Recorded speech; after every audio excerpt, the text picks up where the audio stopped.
இனிய தமிழ் நெஞ்சங்களுக்கு தமிழ் வணக்கம். திருக்குறள் முதல் அதிகாரம் முதல் குறள். அகர முதல எழுத்தெல்லாம் ஆதிபகவன் முதற்றே உலகு. எழுத்துக்கள் எல்லாம் அ என்கின்ற அகரத்தை முதன்மையாக கொண்டுள்ளது. அதுபோல உலகம் கடவுளை முதன்மையாக கொண்டுள்ளது. அகர முதல எழுத்தெல்லாம் ஆதிபகவன் முதற்றே உலகு.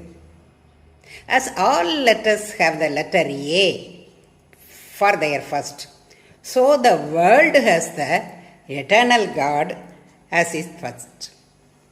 அகர முதல எழுத்தெல்லாம் ஆதிபகவன் முதற்றே உலகு. நன்றி, வணக்கம்.